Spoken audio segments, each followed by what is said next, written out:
먹는 게 진심, 먹는 데 진심이신데 혼자 드시는 거에 진심이 아니라 모든 사람이 먹는 음식에 진심이신 분입니다. 바로 요리 연구가 홍신의 요리는 나의 운명. 어떤 이야기가 숨어 있나 했더니요. 어린 시절부터 이 식탁이 항상 잔치상처럼 이렇게 네.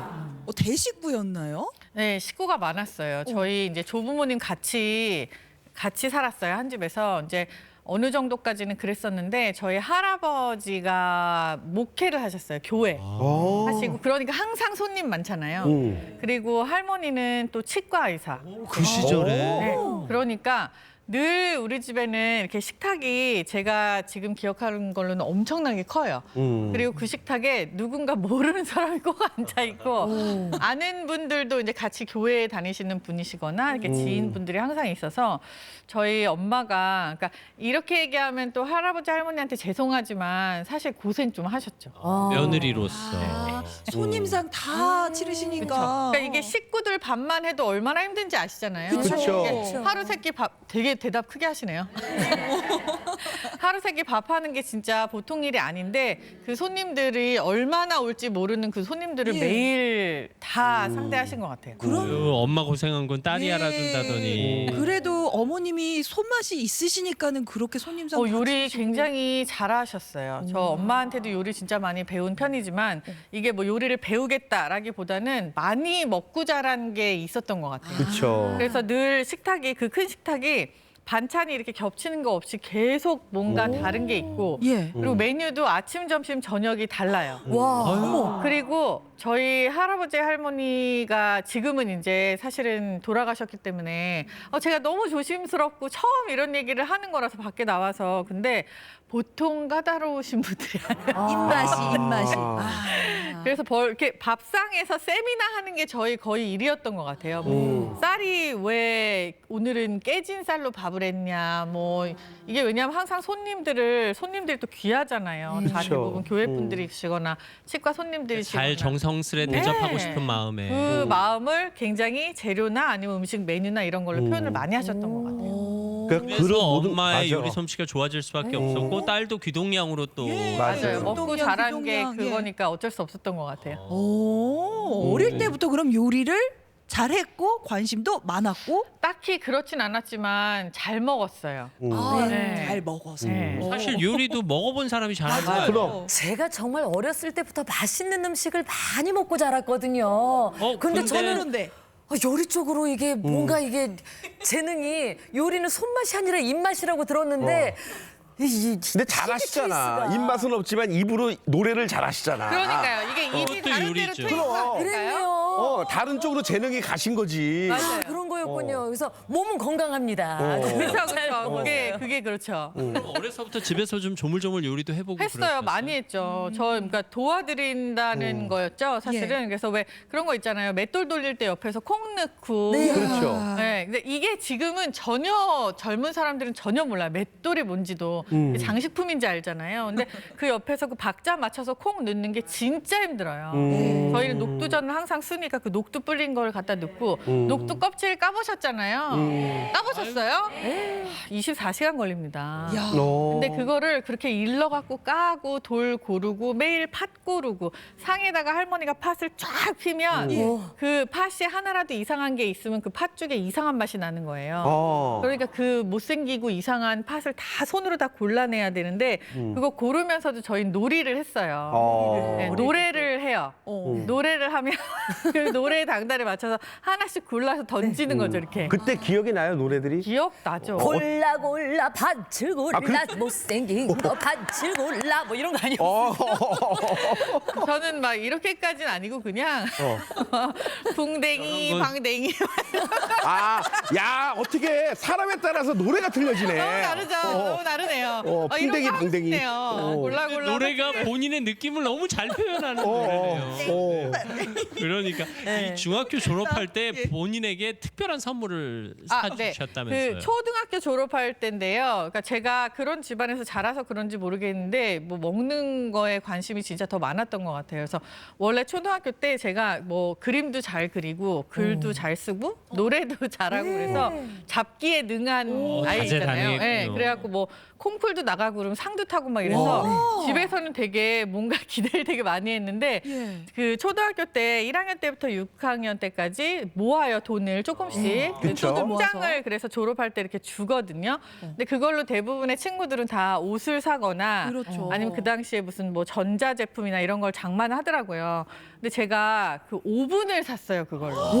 야. 그 시절에. 요리하는 오븐이요. 사실 그 시절에 시절에 오븐 있는 집도 별로 없었는데. 없죠. 그쵸. 그 시절의 오븐이 지금 그러니까 제가 6년 동안 모은 돈이 60만 원이 조금 넘었었는데 그 돈을 거의 다 썼어야지 오븐을 살 수 있어요. 비싸요. 비싼 지금 거였어요. 그게 왜 그 금별표 있잖아요. 네. 그쵸, 없어진 그쵸. 거. 지금 없어요.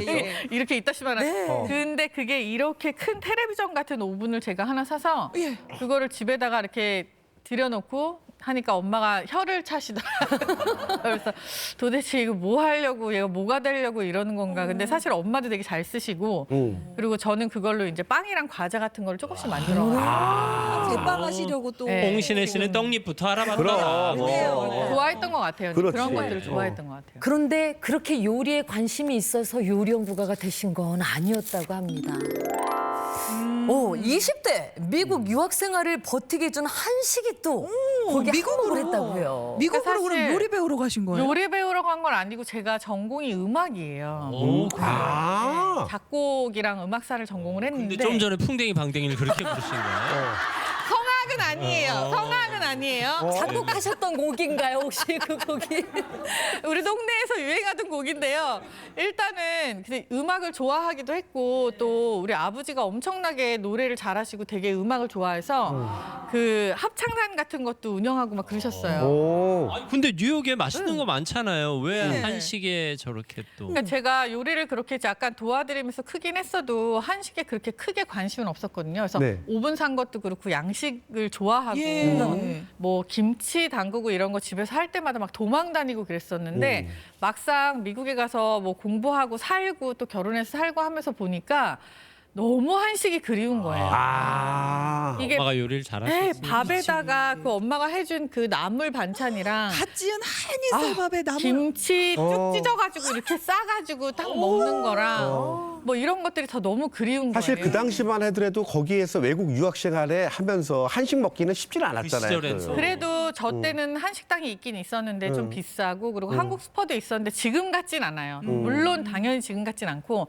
재료도 없고 근데 저는 그게 제일 그리웠던 게 콩비지하고 콩비지. 진짜 구하기 어려웠겠다. 떡볶이하고 그리고 팥죽 그리고 김치 그게 제일 그립더라고요. 그 그리움 때문이었을까요? 뉴욕에서 사랑이 시작됐다는. 그래요.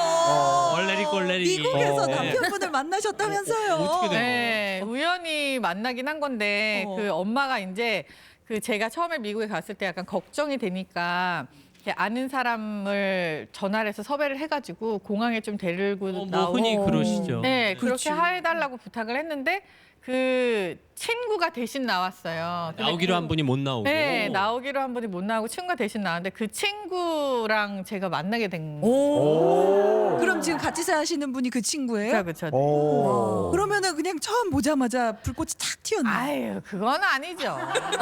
그렇게는 안 되죠. 뭐 그렇게는 아니고 나중에 좀 이렇게 잘 지내고 그리고 제가 뭐 공부하는 것도 마무리하고 할 때쯤 해가지고 조금 친해진 그런 케이스. 그래서 해외 갈 때는 공항에 누가 데리러 나오느냐가 그렇게 중요해요. 맞아, 그거 중요해요. 운명적인 만남이시네요. 그러네요. 이제 본격적으로 음식 공부를 하시게 된 계기가 너무나 놀랍습니다. 그래요. 희소병을 갖고 태어난 아들을 살리기 위해서 그러게. 음식 공부를 시작하셨다고요. 그러니까 이게 이렇게 이런 말만 보면 사실은 이제 살리기 위해라고 하면 되게 드라마틱하잖아요. 근데 그 솔직히 아기를 낳아보셨으면 다 아실 텐데 감기만 걸려도 뭐 맞아요. 감기 걸려서 기침을 맞아요. 많이 했는데 병원 갔는데 폐렴이라고만 해도 가슴이 덜컹해요. 그렇죠. 네. 맞아요. 난리죠. 근데 이제 살리기 위해라는 단어를 사실 저는 되게 별로는 좋아하진 않아요. 왜냐하면 이게 실제로 드라마틱해 보이는 게 아니라 사람 생명이에요. 그 제가 처음에 얘가 1년을 못 살고 죽을 수도 있어요라고 전화를 받았을 때는 병원에서 어머. 제 눈앞에 아이가 이렇게 있었는데 걔는 그냥 눈을 이렇게 뜨고 이렇게 보고 있었거든요. 그러니까 어떤 질환이었길래? 그 성장 이게 그러니까 되게 많이 없대요. 근데 성장 호르몬이 나와야지 호르몬이 재정상이어야지 모든 아이들이 다 성장을 한다는데 특히 영유아기에. 그쵸. 네, 근데 이제 일부 호르몬이 생성되지 않는 병이라는 거예요. 희귀병.